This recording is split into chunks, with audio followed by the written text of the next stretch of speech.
855 francs CFA contre 875 francs CFA le litre de l'essence et 700 francs CFA contre 715 francs CFA pour le gasoil. Ce sont les nouvelles tarifications qu'affichent les pompes des stations-service depuis ce 1er avril en Côte d'Ivoire, soit une réduction de 20 francs et de 15 francs CFA. Je suis venu prendre le carburant. Le carburant aussi a diminué.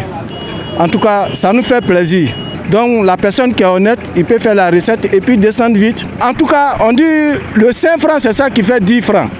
Si le président a diminué le carburant actuellement, c'est notre plaisir. S'il a diminué encore, en tout cas, c'est notre souhait. Si le président de la République de Côte d'Ivoire a décidé de diminuer le carburant aujourd'hui, nous, on est fait que c'est réjouis. Parce que déjà, on sait très bien que les conducteurs de Côte d'Ivoire, ça va boucher des trous pour qu'on puisse souder les débours. Quand ça a été augmenté successivement, on savait très bien que ça a été subventionné par le président de la République de Côte d'Ivoire, son excellence Alassane Ouattara. Et c'est vous voyez.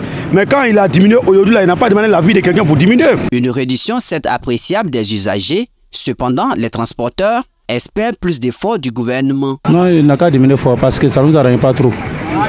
Ouais, parce que nous, quand on roule, c'est ce gasoil, on gagne. Nous, on va travailler, on va faire recette. Après recette, là, on paye gasoil.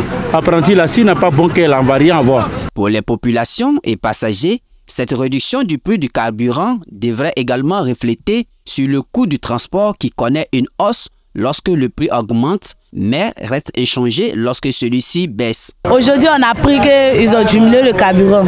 En tout cas, ça nous fait plaisir. Mais si les chauffeurs aussi peuvent diminuer aussi notre transport, parce qu'actuellement, à chaque moment, s'ils augmentent, ils augmentent aussi le transport. Donc, essayez aussi de diminuer pour nous aussi. Mais ce qu'on ne comprend pas, à chaque fois, on se plaint contre le gouvernement de diminuer le carburant, mais le transport reste toujours à même prix. Le carburant augmente, c'est le même prix. Le carburant diminue, c'est le même prix.